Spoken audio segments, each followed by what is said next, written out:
Welcome back to Decked Out. On today's episode, we are joined by Megan and Chris, two members of the Wizards of the Coast Color Pie Council. The council is responsible for determining the characteristics of every color in Magic, and each player has brought a deck specifically designed to showcase those characteristics. As always, thank you to our sponsors, Coolstuffinc, EDHRec, and Dragon Shield, but more on them at the end of the video. That's enough from us. Let's go ahead and meet the players. Hi there, my name is Megan Smith. I'm a game designer over at Wizards of the Coast. I'm also the Green Color Pie Counselor. Today I'll be playing my Selvala Heart of the Wilds deck. The point of this deck is to ramp into big things like Nissa Who Shakes the World, which helps me ramp into even bigger things like Apex Devastators on my top end. I'm hopefully going to close out the game with things like unnatural growths and overruns to beat down the rest of the table. Hey, I'm Chris Mooney. I'm a card designer at Wizards of the Coast. Most recently, I designed the Streets of New Capenna Commander decks, and I'm also the White Color Pie Counselor, which is why today we're playing a mono-white deck, Bennie Brax. Bennie loves making tokens on everybody's turn, so I have lots of activated abilities that allow me to make tokens at instant speed. Once I make a lot of tokens and draw a lot of cards, I find some way to win by leveraging my huge board. Hi, I'm Veggiewagonyee, and today, representing Mono Blue, I'm going to be playing Arcanis the Omnipotent. I'm going to be trying to draw a bunch of cards, counter the big threats, and once I've gained control of the game, use cards like Shark Typhoon and Docent of Perfection to turn my spells into something that will help me win. Hello everybody, I'm MTGNerdGirl, and today, from the black corner, we've got Ayara, First of Lochthwain. This commander does everything I want Mono Black to be doing. It's going to be draining life, drawing cards, and getting me a ton of card advantage. It's going to pair super well with Bolas Citadel and Grey Merchant to just drain out the board and take control. Before we get into the gameplay, we'd like to take a minute to thank our patrons. Without your support, this content wouldn't be possible. And if you'd like to be a part of the show, head on over to our Patreon where you can get signed tokens from the cast and crew, join us for some spell table games, and even submit deck lists for us to play here on the channel.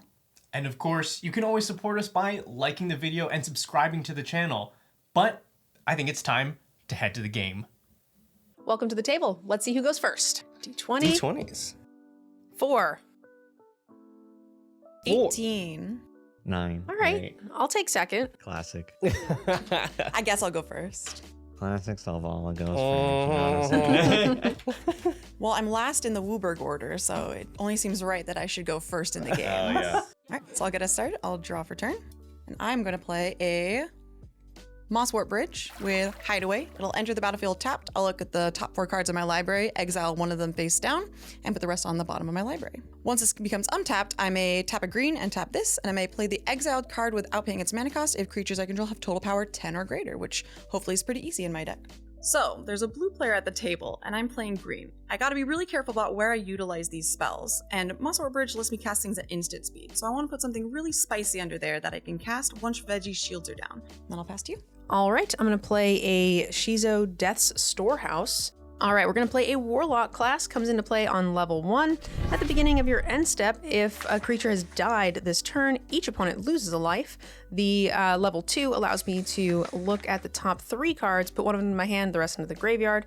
And level 3 is at the beginning of my end step, each opponent loses life equal to the amount of life they've lost this turn. And then I'll pass the turn. Draw. I'll play an island. I'll cast a Preordain. Get a scry 2 and draw a card.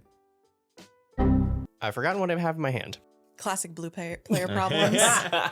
I'm going to put both of those in the bottom and draw a card, and that's my turn. Great. I will draw a card. I will play a Plains, and I will claim this land in the name of the Queen. It's Legion's Landing.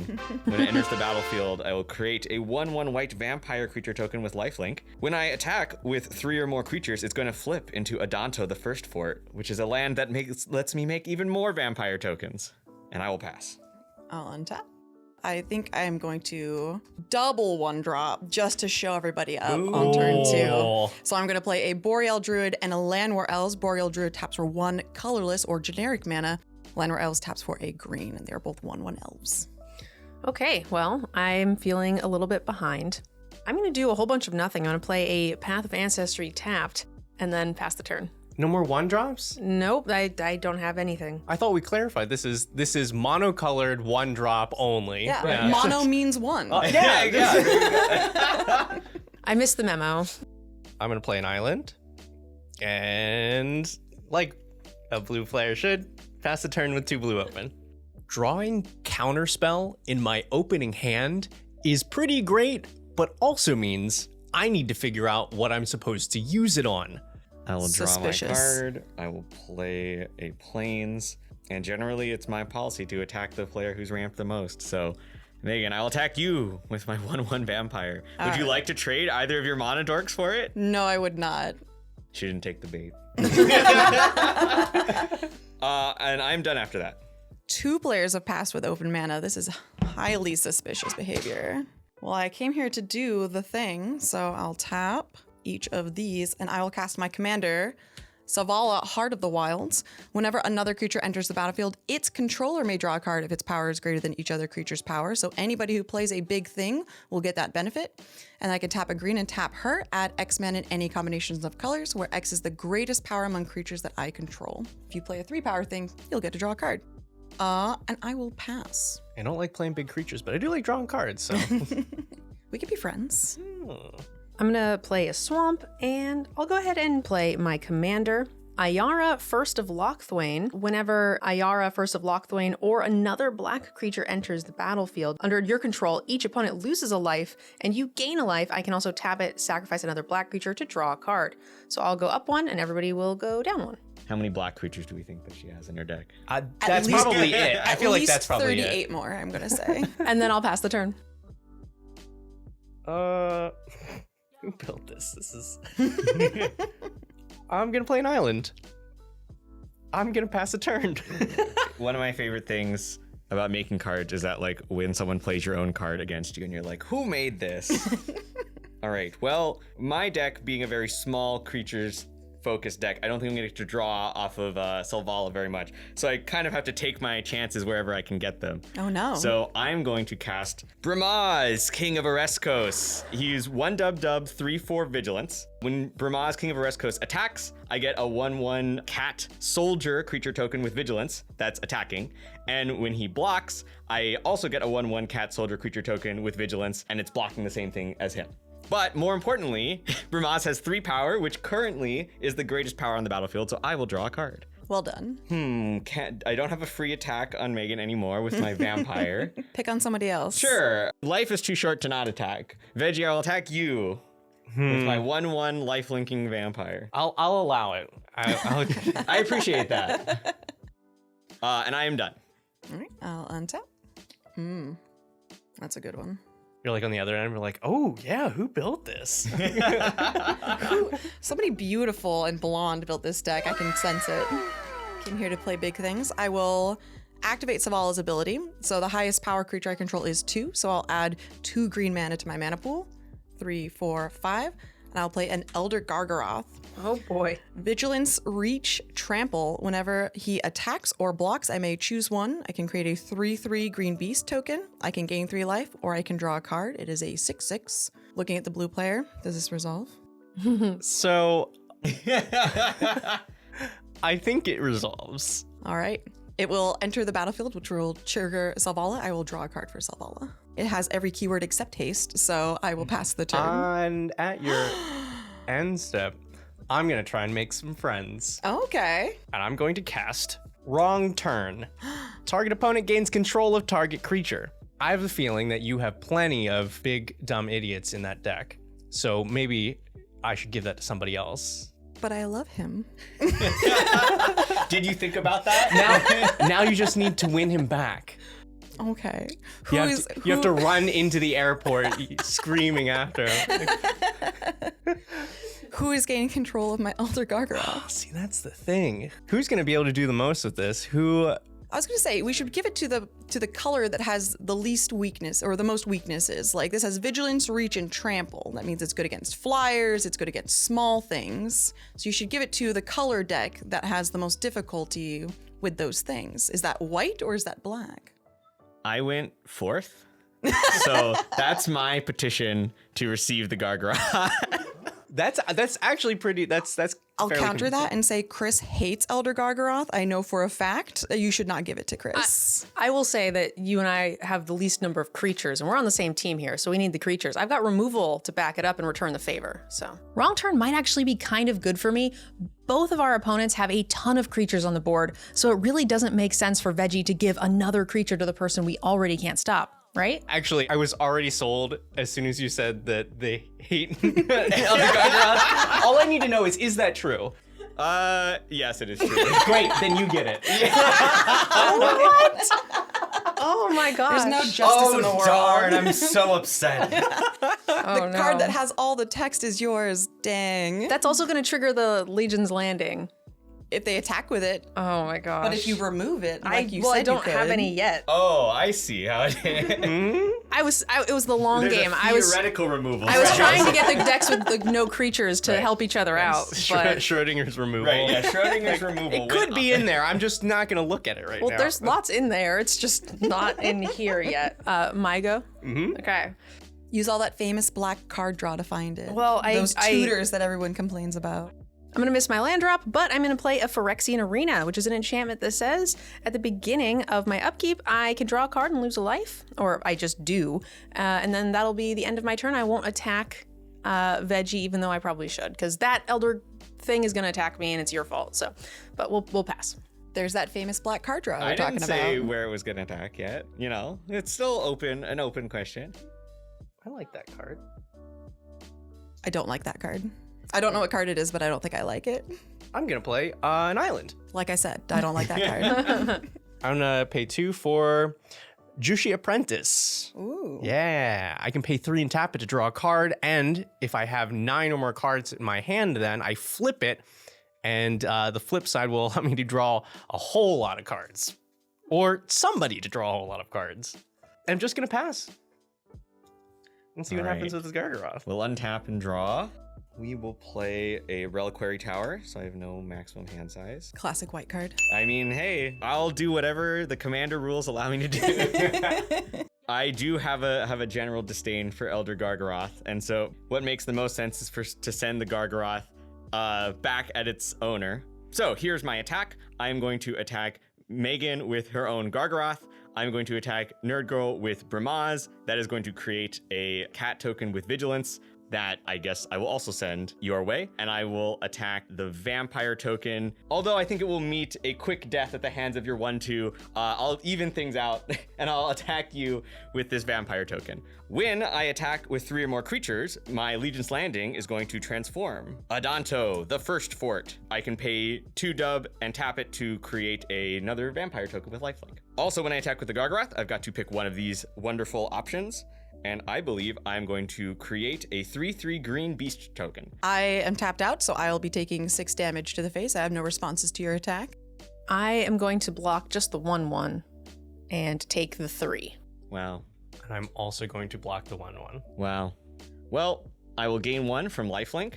Then, to follow up, I'm going to tap 2 mana to play an Arcane Signet. And then I will pay 4 mana to cast my commander, Bennie Brax, Zoologist. Bennie Brax is a 3/3 3/2 with Convoke, and at the beginning of each end step, if I created a token this turn, I get to draw a card.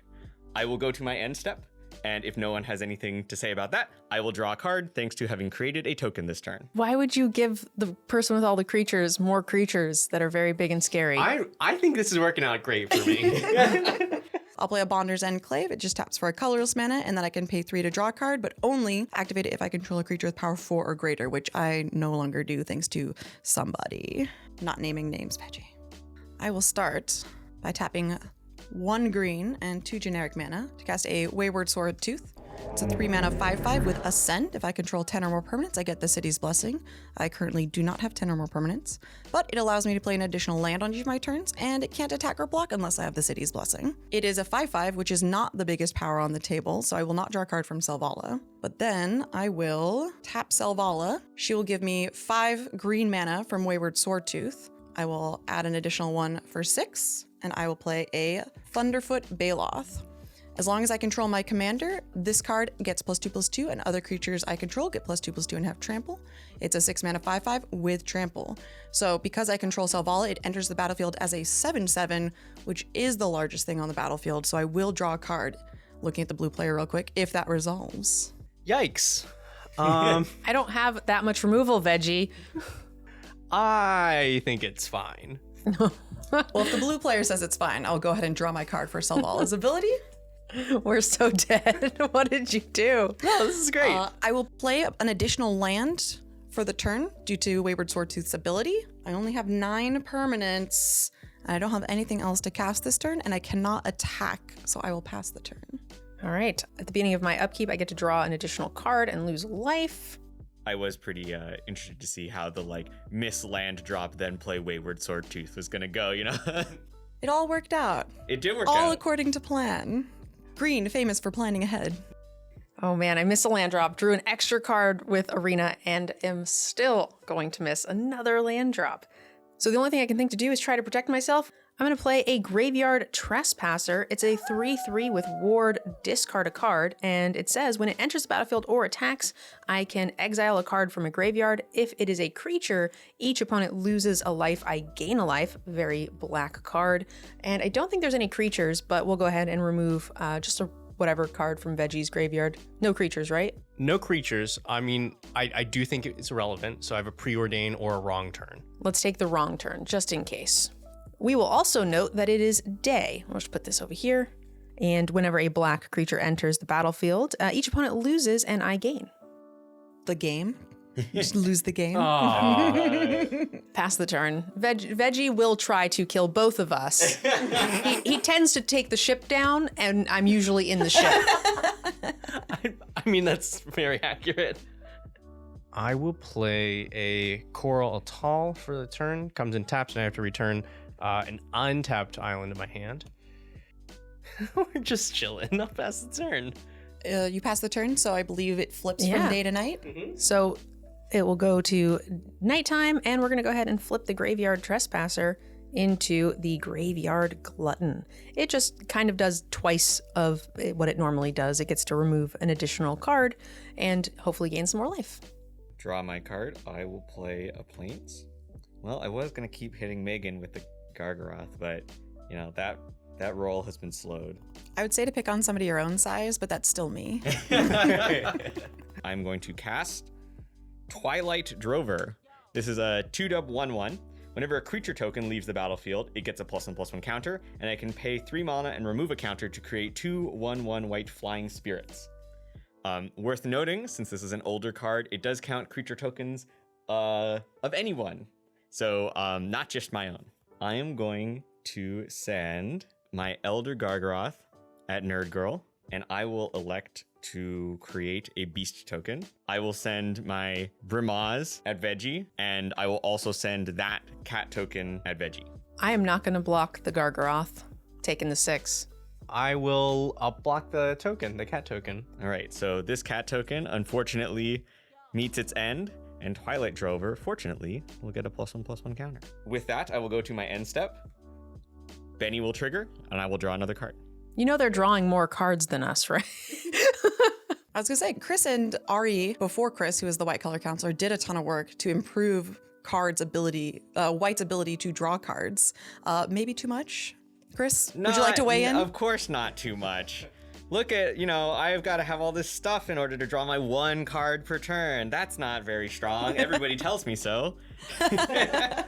But this deck definitely is, Bennie Brax was a card that I designed, and I really enjoy him, so I wanted to build a deck that was really focused around trying to draw as many cards with Bennie as possible. It's going okay so far. So far, so good. All right, I'll untap. I'll go to my turn. I'll draw. I'm like paling like the sinking ship, and Veggie's just like stabbing holes in it. Yeah, Veggie doesn't actually have any instants. He just likes to leave his mana up for a false sense of security. Everyone else is like, oh, I hope Veggie will counter this. I think what happened is Veggie thought I was going to remove it so he'd get a 2 for 1. But like, joke's on him. My removal costs 4. I mean, my understanding of blue is just to cause problems, look threatening, and then lose. So I feel like I'm nailing it. All right, I'm going to start by activating Selvala. This will add 7 green mana into my mana pool because Thunderfoot Baloth is a 7/7 currently. Can I borrow 2 mana as like a loan? I'll pay you 3 in interest. No, not that one. You know this one. Tap for 8 total. I will cast a Kamal Heart of Krosa. He is an 8 mana 5/5. At the beginning of combat on my turn, creatures I control get +3/+3 and gain trample until end of turn. And I can pay 1 and a green until end of turn. Target land I control becomes a 1/1 elemental creature with vigilance, indestructible, and haste. It's still a land. Which of the many threats that we must deal with do you want me to? I don't know. You haven't answered. I'm gonna anything kill yet. this. Is what I'm gonna do. Pure revenge. Well, there's nothing I can do at this point. Well, all your stuff already has trample. And because +2/+2. And +2/+2. So this is really just an additional 3. Just an additional 3. Veggie. What's the worst that could happen? Oh, it's the worst that could happen. We all die. Yeah. I figure though, I should at least cast this before I die. I'm gonna pay 2 blue mana for a counter spell. Oh, there it is. We were waiting for it. All It's right. just a little too big. In that case, I am going to move to combat, and I'm going to attack Veggie with a Thunderfoot Baloth for 7. I'm gonna take 7. Good choice, good choice. Pass after that. Thanks for countering that spell, Veggie. I feel like I for sure was supposed to get attacked there. You've been a great ally to me this game. Yeah.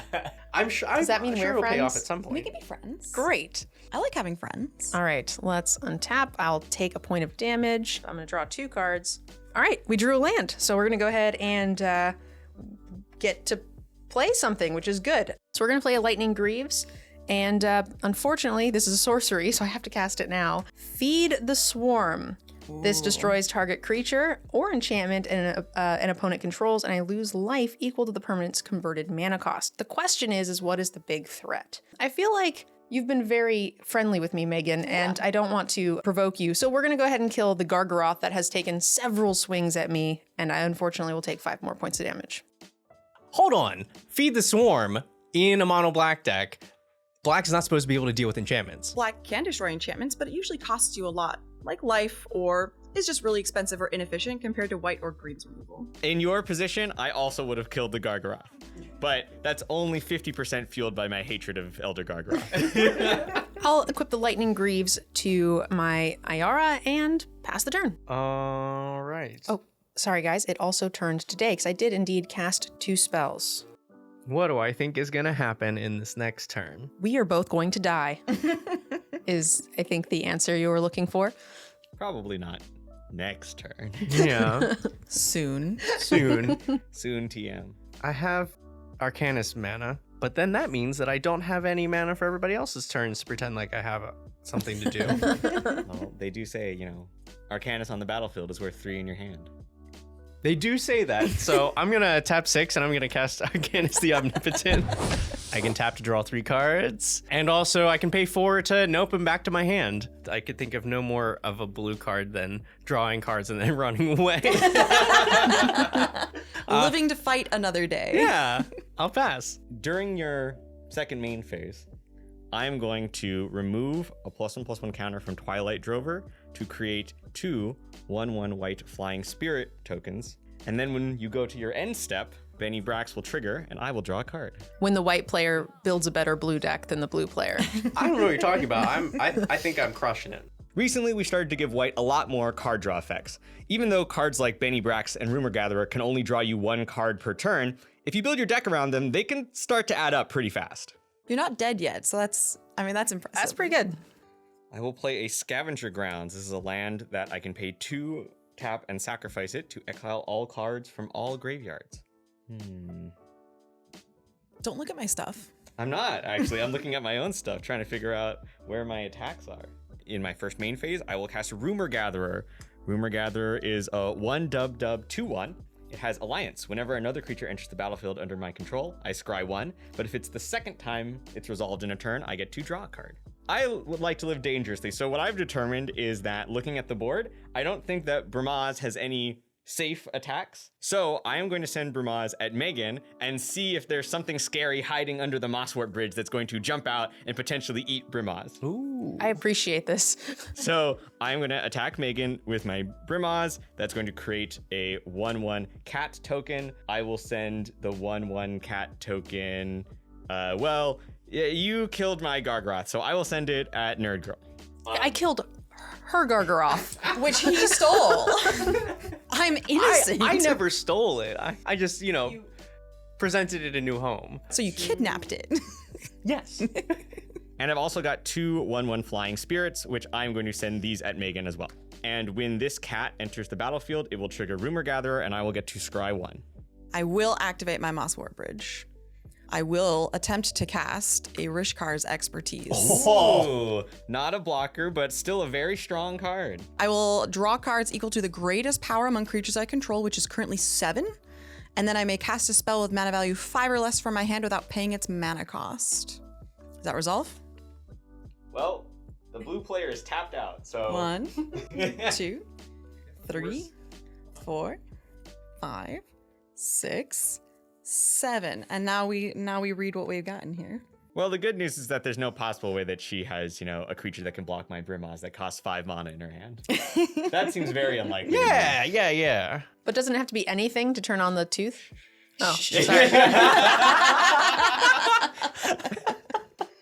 I'm going to cast the Tireless Provisioner as the 5 or less. I will get the City's Blessing because I'll have 10 permanents in play, which will turn Wayward Sawtooth online. I'm no expert, but I don't know about this Tireless Provisioner because it's treasures in green.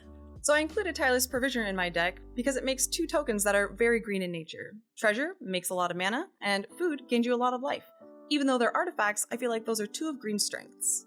And you said just Brimaz was coming at me? So Brimaz and 2 flying spirits are coming at you. Brimaz and 2 flying spirits are coming at me. And then this cat is coming at NerdGirl. Gotcha. Well, I don't have reach, so I will put my Wayward Sawtooth in front of Brimaz for blocks. Goodbye, Brimaz. I will use the Trespasser to block the cat. Goodbye, cat. That will put a +1/+1 counter on my Twilight Drover. Second main phase, I will activate my Twilight Drover, remove a counter to make 2 more spirits. I did not take my 2 Lickens from the spirits. There we go. These are both going to trigger my Rumor Gatherer. The first of the 2 is the second this turn, so I will draw a card. And then the second of the 2 is actually the third this turn, and that goes back to just scry 1. And I will put that card on the bottom of my library. Go to my end step. Bennie Brax will trigger, and I will draw a card. Go ahead. All right. Seems pretty good. Lair of the Hydra taps for green, and then I can pay X and a green to make it an XX green Hydra creature until end of turn. This land trigger will get me a treasure token from Tireless Provisioner. I will then play my second land for turn, awarded to me by Wayward Sawtooth. It's just another basic forest, but that'll get me yet another treasure token from Tireless Provisioner. Don't worry about it. Just scoping it out, seeing what's up. One of this deck's common weaknesses is board wipes, but I only midway through this game remembered what we're playing, and so I don't think the mono green or blue deck are gonna have a lot of destroy all my stuff effects, so I feel a little bit better. I mean, yeah, I can't really think of any way that I could evacuate the field or, spout things into the ether or stuff like that. I don't know. Turn things into ether. Yeah. I feel like there's a verb for that. I can't think of one for Cyclonic Rift, but all right, I will activate Selvala. I will add 7 green mana to my mana pool, and I will cast a Thorn Mammoth. Thorn Mammoth is a 7 mana 6/6 with trample. Whenever it or another creature enters the battlefield under my control, Thorn Mammoth fights up to 1 target creature I don't control. So currently it is an 8/8 because of Thunderfoot Baloth. I feel like this Bennie Brax has just drawn so many cards. I will send a triggered ability over at Bennie Brax. the chances of more things getting Thorn Mammoth is very high. In response to your Thorn Mammoth trigger, I'm going to cast Flawless Maneuver. And give my creatures indestructible until end of turn. That's fair. Normally this would cost 2 dub, but it is free because I control my commander. Dang. All right. Well, sadly, no instant speed creatures to flash in for that. Certainly a weakness of green. Flawless Maneuver is normally a card you want to save for when a lot of your things are going to die, but I have a feeling that I might get attacked later this turn, so casting it here will be able to save both my commander and my life total. I will crack both of those for 2 green mana. 3, 4 total. I will cast an Uvenwald Oddity. It's a 4 mana 4/4 trample haste. I can pay 7 mana to transform it into something big and scary on the backside. That will trigger Thorn Mammoth to fight something else. I'm not going to fight any more of Chris's stuff because it's all indestructible. So I'm looking at the rest of the board here. If I target the Graveyard Trespasser, I do have to discard a card. Oh no. You don't have many, so yeah, you don't have many to spare. I mean, I will have to discard them eventually. So, This thing's way scarier. is it way scarier? Is it way scarier? I think so. Think about that counterspell. And the wrong turn. I believe there was a threat made about Aetherizing earlier too. And we already said we were friends. We did already say we were friends. We can be friends for a little while. All right, I'll target the Arcanis the Omnipotent with the Thorn Mammoth ability. Okay, he's dead. All right, I'm gonna go to combat here. I am going to use my Hasty Trample Uvenwald Oddity. I'm gonna send that over at NerdGirl. I know I said we were friends, but game's gotta end. And I'm gonna send this Thunderfoot Baloth over at Veggie. So that's 7 trample at Veggie and 6 trample at NerdGirl. I have no blocks. Yeah, I'll allow it. I'll let this one through. All right, I do have to discard to hand size. What is the least fun card in my hand? I will discard a Fade from History. Because green has no way to regrow that back later. Your turn. Okay. Do you think I can find an answer for us, Veggie? Yeah, it's that card. I'm going to lose a life and draw 2. Okay. I got a land. That's a good start. Let's go ahead and tap 5 for the Obnixilis. The +1 here is draw a card, lose a life. -3, destroy target creature. And the -8 is target opponent gets an emblem with whenever this player draws a card, they lose 2 life. And I'll just -3 to kill the Thunderfoot. I have no responses. Great. Hopefully remove a threat from the board. And, do you have any creatures in your graveyard? I sure do. I have Bramaz, King of Oreskos. This is not going to help me. Okay, I will pass the turn. There's not a lot that can save me, but I get 3 draws next turn, 1 from the arena and 1 from the Onyxalis. Hopefully that's deep enough to find me something. Help me, Veggie, help me. Help me, help us. I'm doing fine. Do I do things? It feels wrong. Yeah. That doesn't really seem in character for blue. Yeah. Yeah, seems out of character. I'll pass. All right. Before you go to your end step, I am going to cast Recruit the Worthy.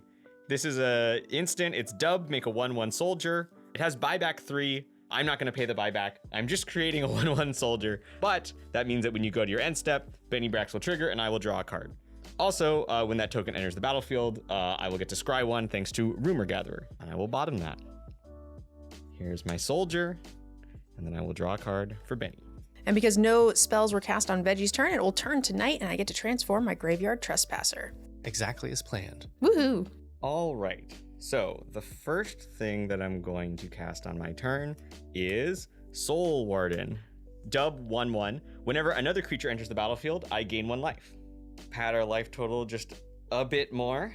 Then I'm going to cast Strixhaven Stadium. Strixhaven Stadium is 3 mana. It taps for a colorless mana and gets a point counter. Whenever a creature I control deals damage to someone, it also gets a point counter. And whenever someone deals damage to me, I remove a point counter. What do the point counters do, you might ask? Well, when I hit someone, if after I add those point counters I have 10, that player loses the game. I will go to combat. I have 4 1/1 flyers, and they are all coming at Megan. I don't have any reach or any way to block them, so I'll take 4 damage. And I will put 4 point counters on my Strixhaven Stadium. Hopefully the Strixhaven Stadium is enough to distract Megan from attacking us. I think I'm getting attacked regardless. So I'm basically just setting up for that eventuality. I did not make a token this turn. Unbelievable. I probably just want to use my Adanta. So I will tap my Strixhaven Stadium for a mana, which will give me another point, plus 2 additional mana, and my Adanto, the first fort, to create another vampire. When this vampire enters the battlefield, I will gain a life. That is the second creature that entered the battlefield this turn, so I will get to draw a card from Rumor Gatherer. Great. I will go to my end step, Bennie Braxel trigger, and I will draw another card. In your end step, I will activate my Bonder's Enclave by tapping 3 mana. I should have put these next to each other. And I'll draw a card because I control a creature with power 4 or greater. You cast 2 spells on your turn, so it'll flip back to day, unfortunately. It feels very natural for the white deck with all of these sun symbols, you know, that we bring the daytime back. Let's start off by activating Selvala. Seems like a good bet here. So the greatest power I control is 6 now. So I will add 6 green mana to my mana pool, and I will cast a Nissa Who Shakes the World. She's a planeswalker that has a static that says whenever I tap a forest for mana, add an additional green. I can plus her to untap a land, put some counters on it, it becomes a creature. And the -8 is all my lands are indestructible, and I can search for any number of forests in my deck and put them into play. Well, actually, hold on. Oh, there's a blue player. She resolves. Boo. Yes, I agree, boo. Oldest joke in the book. I will tap this forest for 2 green. I will plus Nissa to 6, targeting this forest to untap it, put 3 counters on it to make it a creature. So I have 3 green floating from casting Nissa and this. So I'll go up to 5 green floating. So this is still a creature, but it's tapped now. 6, 7. I'm gonna activate Uvenwald Oddity, and I'm going to transform it. Sorry, I might have a response. Can I just read the backside of Uvenwald Oddity? It's another +1/+1. Trample Haste. I will not respond to that. So I'll transform Uvenwald Oddity. Boo. I will go to combat. Someone is dead. Looking at the suspicious blue player with 6 open blue mana who didn't counter any of my Hey, it's very only- powerful planeswalkers. It's only 5. This makes a blue and a colorless. Boo! Well, you're getting killed for sure then. I feel like we should be killing Chris though. There is a large board over here that I am a little bit concerned about. Well, I am at 42 life. That's the answer to life, the universe, and That's everything. true. Which means the ultimate question was, at what life total should you attack Chris? You make a compelling argument here. I'm gonna go to combat. I'm gonna send 8 Trample Haste at Chris. I will send 6 Trample at Veggie. And I'm going to send 7 Trample at NerdGirl. No blocks. No blocks. I will put my lifelink vampire in front. I guess any effects before damage? No, this is fine. Great. God damn it, Veggie. So, I guess going around 7. 6, and I will take 8. 1 is blocked by trample, 1 is gained by lifelink, so 6. Yeah. This vampire is dead, and I will put 1/1/1/1 counter on my Twilight Drover. I will play a land for turn after all of that. It's a Boseiju Who Endures. It's just a land while it's on the battlefield. I will get a landfall trigger from Tireless Provisioner, so I will get a treasure token from that. I believe I'm passing the turn. I forgot to say, is since I was damaged by a creature, I will lose 1 point in the Strixhaven Stadium game. Nice. Probably very important. Important, yes. I'm going to lose another life to my Phyrexian Arena here, and we're going to draw 2 cards. Oh, you got this. I'm going to try to not die, but I don't think it's possible. You got this. I am going to Yes. plus of Nixilis. No pain, no gain. Lose a life, draw a card. What could be more black than this? Oh. We got there. Oh. Gotta get this counterspell ready. I swear to Jiminy Christmas, Veggie, if you counter this spell after this, I will be so angry.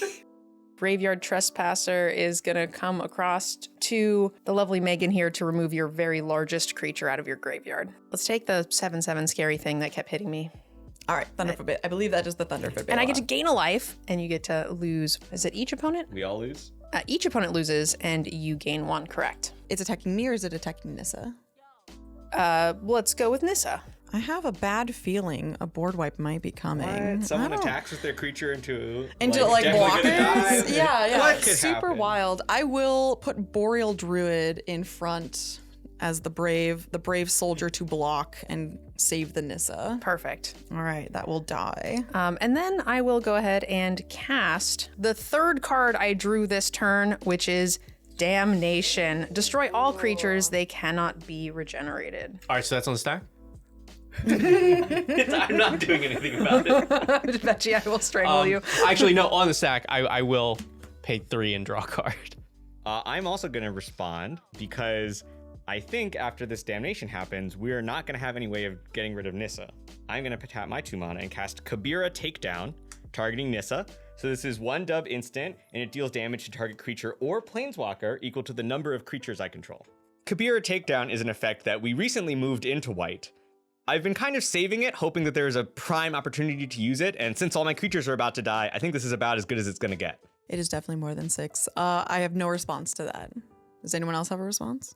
Nope. I had to try. All right, so Nissa will meet her end to that. I will draw from my Bounder's Enclave while I still have creatures to do that with. Let's see, I will sack off my treasure, a green, and I will tap this Land War Elves. And I'm going to Crozen Grip the Strixhaven Stadium while I still have a chance. Speaking of things that I don't know if we'll be able to remove. So Crozen Grip has Split Second, which means spells cannot be put on the stack and neither can abilities unless they're mana abilities. And it says destroy target artifact or enchantment. I have no response, and I can have no response. I'll flip my Willbender. And then I think everything bites the dust.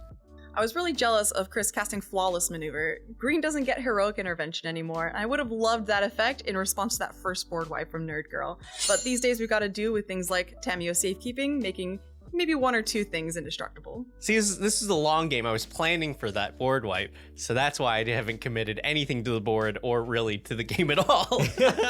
You were just waiting for the first board wipe just to get the you gave jump me a on us. Gargaroth. That was something. My second spell for the turn, I'm going to go ahead and cast a Reaper's Talisman. When equipped creature attacks, it gains Death Touch until end of turn, and when it attacks alone, defending player loses 2, I gain 2 with Equip 2. And then I'll go to my end step and we'll trigger the level 1 of Warlock class. Because a creature has died this turn, everybody loses a life. And that's it. Then that'll be my turn. All right. You're welcome, Veggie. It's nice, clean board. I'll tap 1, 2, 3, 4, 5. I'm going to play Docent of Perfection. 5/4 flying, and when I cast an instant or sorcery, I get to make a 1/1 wizard token. And then if I get 3 of those, it transforms and everything's going to get bigger. I'll pass a turn. All right. I'm going to cast Idol of Oblivion. This is a 2 mana artifact. It has tap, draw a card, activate only if you created a token this turn, or 8, tap and sacrifice it to make a 10/10 Eldrazi token. Then I will cast Anointing Procession. Anointing Procession is an enchantment. It's 3 dub, and if an effect would create 1 or more tokens under my control, I create twice that many tokens instead. I will pass the turn. Oof. All right. I will cast a Kamal, Fist of Kroza. A little less impressive than the other Kamal in my opinion, but it is a 6 mana 4/3. I can pay G. Target land becomes a 1/1 creature until end of turn. It's still a land. And then I can pay 2 and triple G. Creatures I control get +3/+3 in-game trample until end of turn. And then I will pass after that. I will lose a life to the arena. Gonna have to fix that 10 turns. somehow. Man. All right, let's play a Swamp for turn.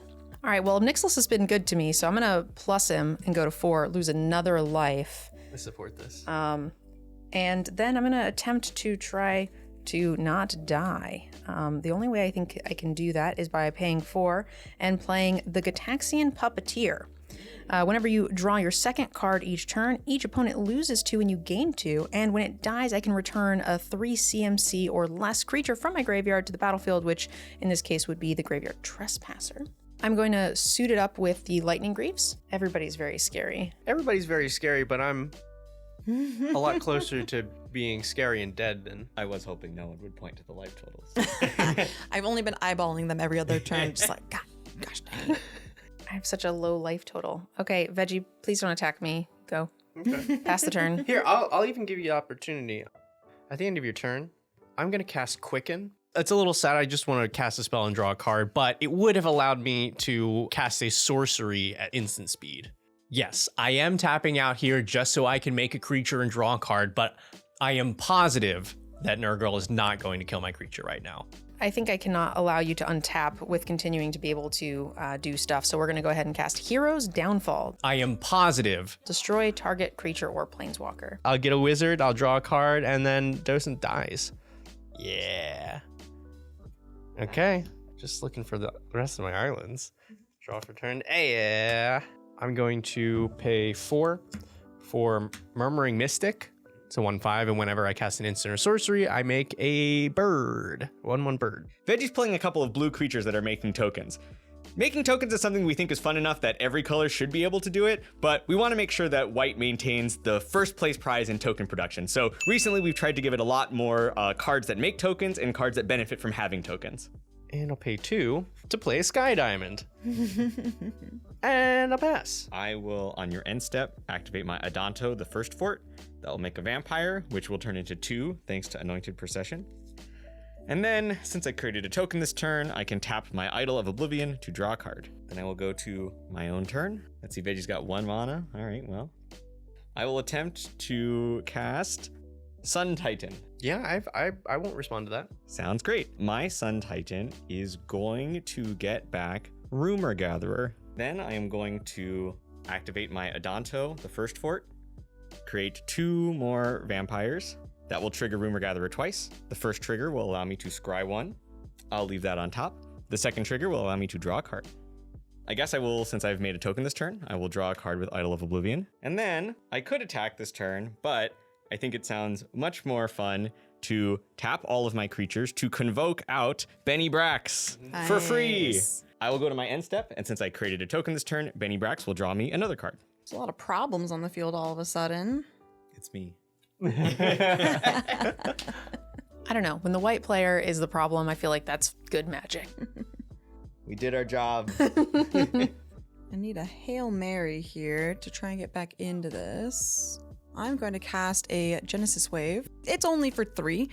So what that means is I will reveal the top 3 cards of my library. I can put any number of permanent cards with converted mana cost 3 or less from among them onto the battlefield. Everything else goes into my graveyard. So I reveal those. So let me just go 1, 2, 3. Oh Just no. solid. All so lands? solid. Yep.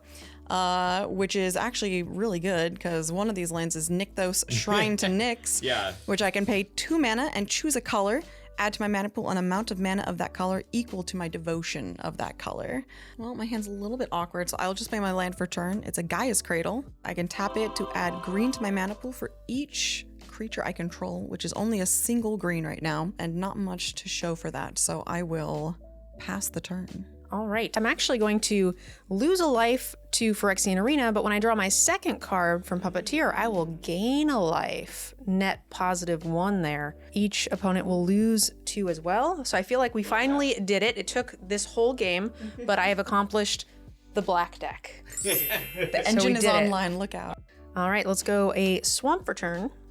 Oh, should I just kill Veggie? What? Oh, I think I should just kill Veggie. Do what you gotta do. Greatness at any cost. I'll tell you what, I will indeed leave you alive. By how much? Toying with your life. Truly spoken like a black player. We'll tick down of Nixilus and kill Sun Titan, because that Goodbye, seems like Sun a Titan. problem. We'll have a Warlock class at the end of your turn. Oh yeah, that's right. Oh, this will maybe just kill you then. Oops. I don't see a ton of way to get around it. Unfortunately, my life total is super low. I really don't want to have to kill Veggie here, but I feel like if I don't, I'm just not going to make it to my next turn. So we're going to go ahead and tap 5, 1, 2, 3, 4, and 5 for a Gray Merchant. Oh. When it enters the battlefield, each opponent loses X life, where X is the number of your devotion to black. You gain life equal to the life lost this way. 1, 2, 3, 4, 5, 6, 7, 8, 9 devotion. Not too bad. It's a way to get me back in this game, so everybody will take 9. I will gain 27. And that puts me back to 37. Nice little healthy life total. Now I'm in the danger zone. Classic mono black. Gary. Gary haunts us even now. How big is your biggest untapped creature? I have a 3/2 Bennie Brax. He famously loves blocking. Definitely will jump in front of stuff. That's not true.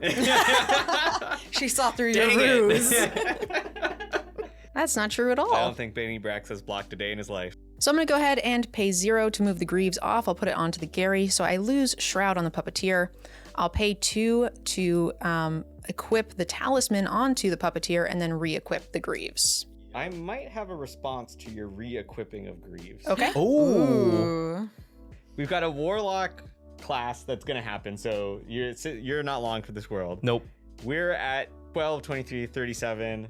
I am going to Path to Exile your Gixian guy. And that's the Exile. Yes. Oh. So you will not be able to bring a creature back from your graveyard. Then this is going to be going to the Exile. And I get to grab a swamp. And then I will move to my end step and trigger the Warlock class. Oh no, Veggie. I didn't want to kill you, Veggie. Well, that's not. That's a lie. I'm glad you're dead. I'll take 1 damage. So long. We'll all also take damage here. I didn't think I was going to die there. If I had stayed alive just to my turn, I would have been able to cast Synthetic Destiny, which would have turned all of my creatures into much bigger threats. But yeah, I got drained out. Sorry to see you go. You were a great shield for me. But now I guess I've got to keep myself alive on my own. I will untap, draw for turn. How do you feel about a temporary truce, Megan? Now that we're staring down 37. I'm listening. In a gesture of good faith and hopefully at least temporary alliance, I'm going to cast Jailbreak. This is one of my favorite cards from SNC Commander. I'm going to return your Kamal from your graveyard to the battlefield. And by doing so, I will then get to return a card from my graveyard to the battlefield with equal or lesser mana value. Oh. So you'll get your Kamal and I will get my Sun Titan. Your board is the problem. Green and white are ally colors, so It's this true. feels like it's black is our shared enemy. When my Sun Titan enters the battlefield, I'm going to get my Twilight Drover back from my graveyard, and I'm going to trigger my Rumor Gatherer to scry 1. And then this will trigger it the second time, and I'll get to draw a card. All right, I will cast Boss's Chauffeur.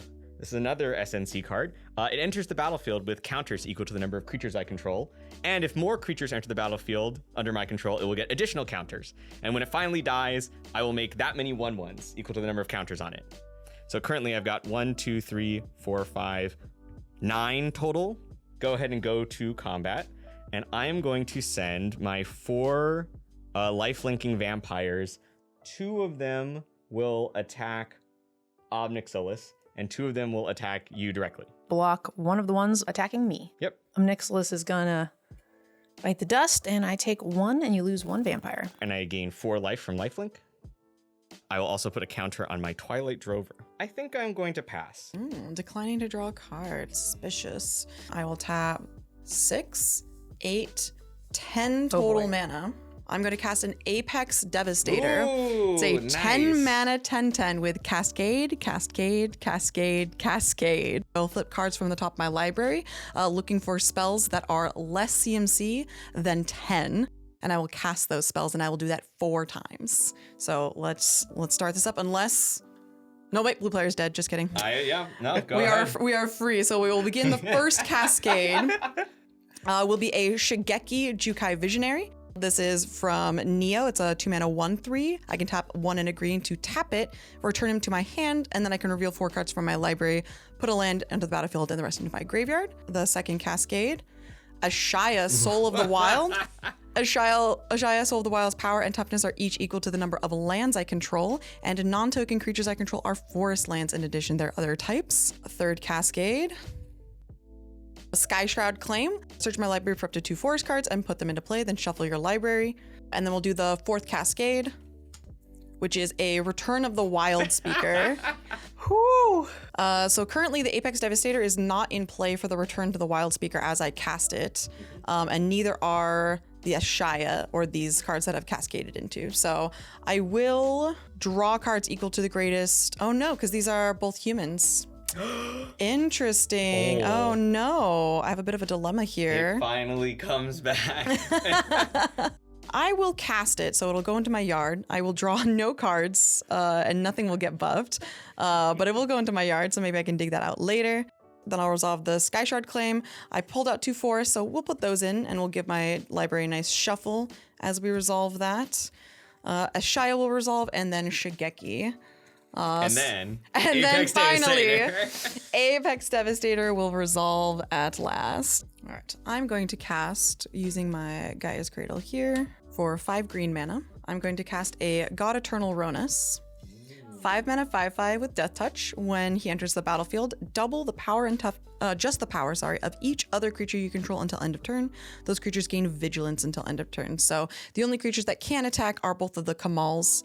So at the beginning of combat, creatures I control will get +3/+3 and gain Trample until end of turn. So this is now a 13/8 with Trample, and this is now an 11/6 with Trample. So I believe you have the highest life total over there. But I'm not the problem. But we're friends. Chris, At least for this one turn. I thought we were friends. because I brought Kamal back. Yes. So I will send Kamal number 1 and Kamal number 2 at you. Did they have trample as well? They do. Oof. Oh, that's a lot. Well, I'm going to block and try to save myself 4 damage. So I take 20, so I go to 16. That's a lot. And then I will pass to you. I'm going to lose another life. I'm going to try to find a way out of this, and I'm going to cast Grim Tutor. Search your library for a card, put that into your hand, and shuffle, lose 3. Huh. I mean, this is cool.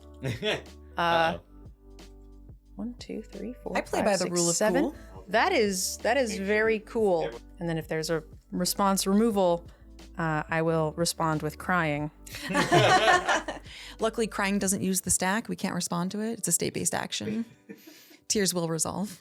So the cool thing is I have exactly 7 mana for an ancient brass dragon. Ooh, nice. Ooh. And it is a 7/6 flyer that says whenever it deals combat damage to a player, roll a d20, and then I may put creature cards from any graveyard onto the battlefield. And I have these fancy lightning greaves that will give it haste. So I'm hoping to roll really big to get me out of this. Okay, I'm gonna do that. Let's go ahead and we're Attack gonna me do for 7? do the cool thing and attack you for 7. All right. I will take 7, and I will go to 4. D20. That is We're gonna take brave. a Here we d20. go. I have no choice. Oh No! Oh no, I really All the D&D players that are watching are like, yeah. A 5 or higher. That's all we needed. The real D&D experience. I wanted the gray merchant back, and I Yeah. thought for sure I could get it to save me. Okay, for 3 mana, I can't imagine there's anything super fun. So let's go ahead and do this. When the Graveyard Trespasser comes into play from the very sad roll, we're going to go ahead and target the Brimaz, so that way I can gain a life and you guys will lose a life. So long, Brimaz. And we're gonna hope that that's enough to like not die. And then I will pass the turn to Veggie. Oh wait, Before you go to your end step, I'm going to remove a +1/+1 counter from Twilight Drover, which will make 2 1/1 spirits. Anointed Procession will double that, so I'll end up with 4 1/1 spirits. These 4 spirits, when they enter the battlefield, they'll put 4 +1/+1 counters on the boss's chauffeur. They will trigger my Rumor Gatherer 4 times, so I'll scry 1, put that on the bottom. Then I will draw a card for the second one. Then I will scry 1 for the third one. I'll bottom that. And I will scry 1 for the fourth one. I will bottom that. Since I created a token this turn, I will draw a card. And then when you go to your end step, I will draw a card for Bennie Brax. I will untap. Now, this does seem like is everybody dead moment. I think we're dead. I think so. Stupid dragon. Is this a bad time to mention I designed that dragon? In fairness, I meant stupid D20. There you go. Yeah. See, I argued that you should roll 3d6, and then people were like, "No, I still D20 would is have way gotten a cooler." 3. Okay, so I will try to wrap it up here by casting by invitation only. Ooh. And I will pick 2.